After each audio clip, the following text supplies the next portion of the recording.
Well, I just thought that number one, we played hard. We played unselfishly. It's a nothing game for those guys. But for us, just the idea of being able to play the name Phoenix Suns. I mean, everyone knows that they're the best team in the league. They've proven that with the way they played and the record that they have. Now, obviously, they didn't play a lot of their guys, but that's okay. I mean, for us, it's learning in baby steps. So we have to continue on that path right there and try to get to the point where, we have been competitive against these guys. We did beat them here when they had all of their guys there. So these are all positive things that we can talk about and try to get to the consistency, maybe not to where they are because, these guys are going to win 65, so they want to end up winning 65 games, I think, 64 games, and I know what that feel like because we won 62 games when I was here. And when you understand that they won 2 more than that, it's just that, you want your guys to take a look and say, ultimately, this is where we'd like to get to and understand how that process takes place. Any other questions? Okay. Go ahead, Avery. Sean, go ahead. Yeah, Alvin, did you have any, and being that this is the final game and a little bit of an uncertain future, any kind of message you can share that you maybe shared with the team and what that kind of atmosphere was like after the game? No, I mean, the thing that I said to them is that, it's very important that everybody works on their game. And then when you come back next year, think about what you can do to help the team, not really individual stuff, but what can you do to be a great teammate and help the team and try to ultimately get us in a position where, this team is. You got to understand that. It wasn't that long ago they had the worst record in the NBA. It wasn't like this was 10 years ago. As a matter of fact, it was 4 years ago, if I'm not mistaken. So the opportunity is there, to make great strides. And I think that's what we should shoot for. And I keep using the term, sustainable winning, and I mean, I think that's very important to understand. You don't want to be good for a year and then revert back. You want to establish something so that it's going to be sustainable over a period of time so that, coming in that, we're going to play hard, we're going to make the playoffs. And then, the next step is to try to go deeper in the playoff and ultimately, try to win a championship. James. Yeah, Alvin, first up, thanks for being a straight shooter with us all season. It's been much appreciated. Secondly, when it comes to this season specifically, just what is your positives that you take away from this group and this experience? Well, number one, as I said, I think you can see the growth of Davion Mitchell and the progress that he's made over the course of the year.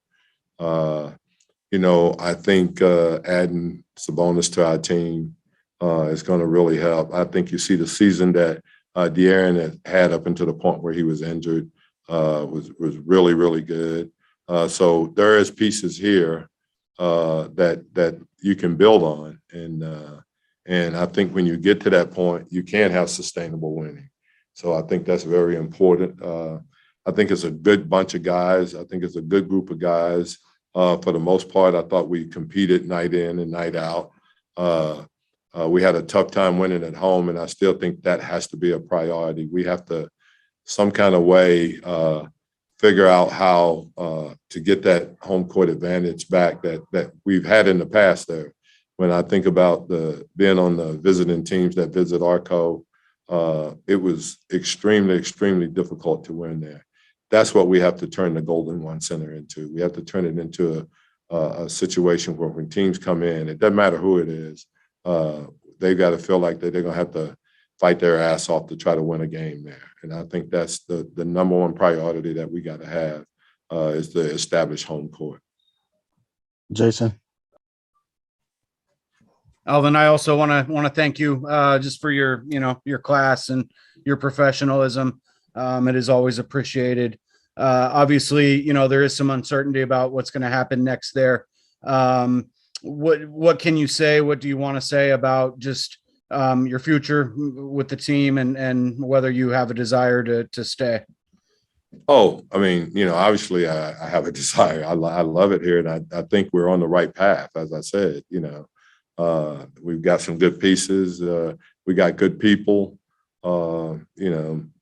from our medical staff all the way up to the top. So it has been done here before. It's not something that's impossible to do. It's been done here before. So you just have to wait and see. But all of those things are not in the, I don't make those decisions. So whatever happened, I mean, hey, if it doesn't work out, then I've had a great 2 years here. Love the people here.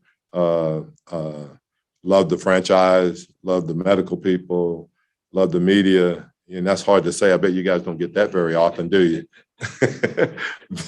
but no, you guys have been more than straight up with me and fair. And I think you guys have tried to do it objectively and stuff. And that doesn't happen in every city. But, I appreciate you guys and what you brought to the table. All right, we only have time for 30 more. Tony, go ahead, and then we'll go to Sean.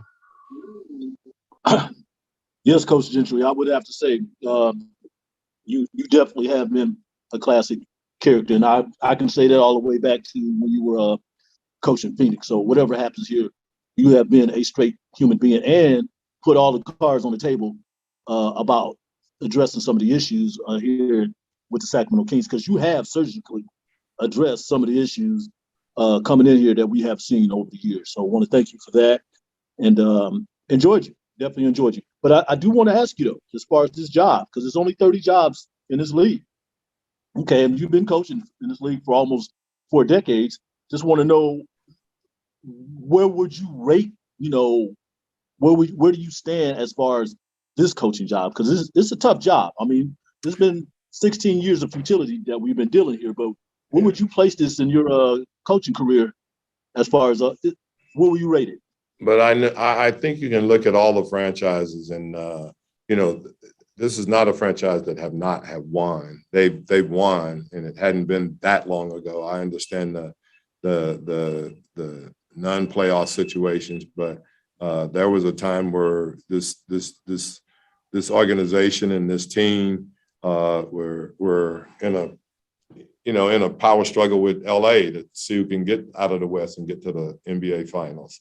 So, it's obtainable. And I think that there's people in this organization, everybody here wants the same thing. And we just got to figure out how to work and get that and get over the hump so that can happen. It's not impossible, and so we just got to put our heads together and figure out how it can get done. All right, guys, can speed it up a little bit, Sean, and then we'll close with Christos. Yeah, Alvin, just being the role that you had before stepping in as the interim title, I'm just wondering if you could envision yourself still remaining with the franchise beyond being a head coach, or is that kind of off the table for you? I don't know. We're going to meet and talk, and we'll see, how that works out or anything. I do like Sacramento. I think that we have, Monty and Wes and all the basketball op people who are really sharp people. I mean, they've proven that with the draft that we've had already, the 2 years. So I think you just continue to grow. And, obviously we need to add talent to our team. And I think we'll do that. And regardless of what happens, if I'm here or not here, I do think that the thing is headed in the right direction. And I think that's the main goal. And I can't say enough about the fans here, that I'm here all the time now and see how supportive they are and how they reacted. So I think it would be great if we can have the kind of atmosphere that we had out here tonight. And I think that's very obtainable. All right, Christos, go ahead, please. Yeah, Coach, how this team, from your perspective, can come back stronger next season? Well, it has to be, number one, individual improvements within. And then, as I said, I think you'll see that we will try to add some talent to this team also to get to a situation where we can be competitive night in and night out. All right. Thank you, Coach. All right. I appreciate you guys. And let me just say that I think you guys have been more than fair this year with everything that have happened. And I appreciate the way you covered us, and you know, sometimes harsh things had to be said, but I don't think any of you guys do it from a personal situation. I think, you know, it's opinions that you're right about, and I think as coaches and people in front of the camera, we have to understand that and respect that. So I appreciate you guys. Thanks, Alvin, Coach. thank you. All right, bye-bye. Thanks.